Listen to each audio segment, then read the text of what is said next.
Now, this is a book that you wrote, Point of Attack. Mm-hmm. Here's a quote. "There's a part of me that's Robert Duvall in Apocalypse Now." Oh, yeah, I love that. That's the way I always sort of looked at myself on the football field. Being somewhat cocky, being somewhat arrogant, and having confidence in yourself, but also in the guys who you go to battle with. His rallying cry was, "Let's go."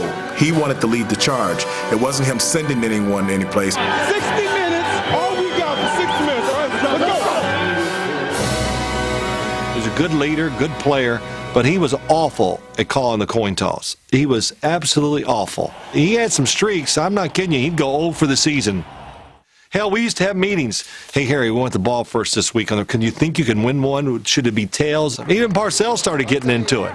You're taking the worst coin toss guy in the league out there. He can't win anything. Even when the other team is... When they call it, he can't win anything. He never has been able to. That's one of the reasons he won't go to Canton. He couldn't win the coin toss. Canton, Ohio is the home of the Pro Football Hall of Fame, and linebacker Harry Carson did make it there in the summer of 2006. Carson's enshrinement marked the end of what could be called a reluctant journey, seeing as he once requested that his name be removed from the Hall of Fame ballot. He never wanted to play in New York, and in college, he was a defensive lineman. The only thing that mattered to the Giants when they drafted Carson in 1976 was that he report to New York 4 weeks prior to the start of training camp. That was when the Giants told Carson that he was being moved to a new position by an assistant coach named Marty Schottenheimer. Marty brought me to camp playing a position that normally was reserved for white guys at the middle linebacker position. In the mid-'70s? In the mid-'70s, yeah. 1976. Mm-hmm.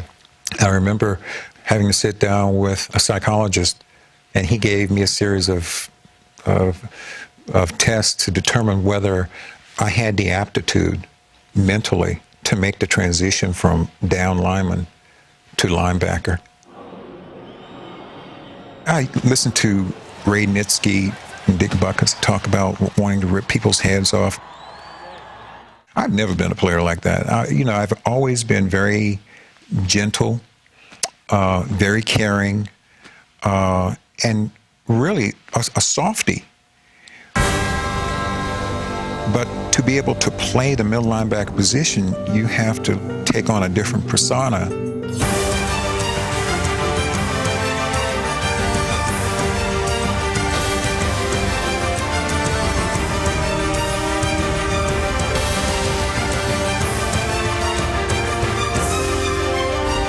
Carson became a ferocious run defender, particularly at the goal line.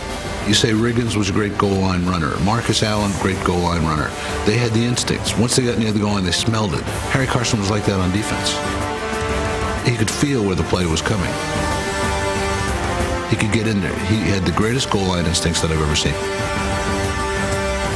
For 13 years, Carson patrolled the middle of the field for the Giants. And when necessary, he was also an enforcer in their locker room. Giants rush 5. Hilger rolling right now. We were stinking up the place against Detroit at home. 15. He's going in for a Detroit touchdown. When we were going in at halftime, I just blew up. And I said, if you don't want to play, stay in the locker room. In the second half, the Lions gained 13 yards, and the Giants won 30-10. After the game, we went into the interview room, which at halftime was the defensive meeting room. There was this huge hole on the chalkboard, and it looked like it was very fresh damage.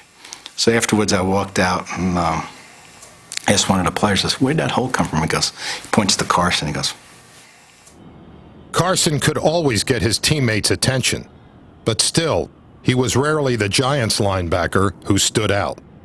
Harry Carson, during the Giants' prime, played next to Lawrence Taylor. It was hard for anybody to get recognized playing next to Lawrence Taylor because he was arguably the greatest ever on the defensive side. So for a player who labored in the shadows, it's fitting that his greatest single-game performance came on a night when the lights went out. I just thought it was just a technical malfunction of the lights. Everyone get a candle. Credited with 25 tackles, Carson provided the Giants' lone bright spot in defeat. But that wasn't unusual early in his career, when the Giants' most memorable games were losses. Under 30 seconds left in the game. And Pizarczyk fumbles the football. It's picked up by Herman Edwards. 15, 10, 5, touchdown Eagles! 2 years later, Carson became so disgusted with his own performance against the Eagles that number 53 nearly called it a career. Here we are on Monday Night Football, and I'm missing all these tackles. We lost the game, and I refused to take my paycheck. Not only that, I went to Ray Perkins and I said, I don't think I'm helping the ball club, so I think I'm going to retire. We all had thought he'd taken leave of his senses. George Young literally had to call him into the office and convince him, you have to take your paycheck here. Carson returned, but little changed in New York until 1983, when new head coach Bill Parcells began remodeling the Giants. When Parcells decided to change his own look, Carson let him hear about it. Parcells, as you know, had a weight problem. So he would always fluctuate in his weight. But this was one training camp where Parcells did pretty good. He had lost a significant amount of weight, and he was wearing these shorts that we affectionately call Daisy Dukes. Now, everybody was thinking it, but nobody had the audacity to say anything except Harry Carson. And Harry stands up and yells out, Bill, please, you haven't lost that much weight that you can expose yourself to us. Bill was so embarrassed because he knew it was correct. By the way, we never saw those Daisy Dukes ever again. Under Parcells, the Giants grew into NFC heavyweights. By 1986, New York had the Super Bowl in its sights. But leading up to the Giants' first playoff game, Parcells' top lieutenant discovered that his troops had cold feet. We were all in the locker room debating what long johns we were going to wear, how many sleeves. Harry walks through the midst of the locker room with a cutoff T-shirt and his jersey and his shoulder pads. And as we looked at him, we knew that our debate was really childish because we had everything we needed to compete right in our hearts. And that was the 49-3 game against the San Francisco 49ers. The playoff win was followed by the now famous celebration that Carson's Giants introduced to the world.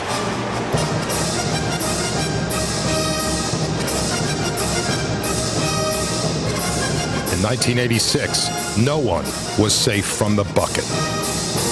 Carson doused offensive linemen and his defensive coordinator. And in the final minutes of the Giants' victory in Super Bowl 21, Carson got Parcells with Gatorade, and then with water.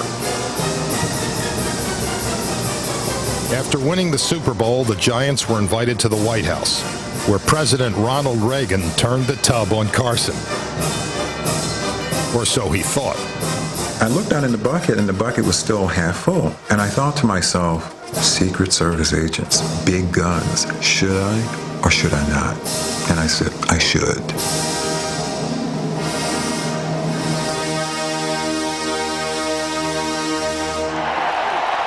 In 1986, the Giants were crowned NFL champions for the first time in 3 decades. For their captain, a different kind of coronation had already occurred moments prior to the championship game. Had dreams of playing in the Super Bowl, like when I was a kid, watching Green Bay and Kansas City. I'd take a T-shirt and put shoe polish on the T-shirt, and I'd be number 87, Willie Davis. And then all of a sudden, I'm there, Super Bowl. And Willie Davis is the honorary captain. I mean, he's out there to flip the coin. I knew a game like that, Phil might want to go out. George Martin was the other captain. George might want to go out. Bill was getting into his game mode, and that was strapping on his headset and everything, he said, go. I said, what about Phil? He said, go. I turned, I said, okay, you know. So here I was walking out. Alone. Alone. And the Giant captain, Harry Carson. I look at the Broncos walking toward me, and I'm like, holy, you know, this is like a gunfight, you know, like a Western. I really remember looking out there going, that looks cool. We got 1, they got 7. We know what the hell, who our leader is. You know, these guys are trying to figure it out. Willie, flip it. As usual, Carson lost the toss. Denver wins the toss. But he discovered something that no coin could ever buy. At that moment, I realized every guy who I played with, I was representing all of those guys. At the end of the day, that's the most important thing to me. When I knew I had the respect of the people who I played with and against, at that point, it really didn't matter about the Hall of Fame. As long as you walk away with the respect of your peers and the people who you played against, that's the most important thing that any player can have.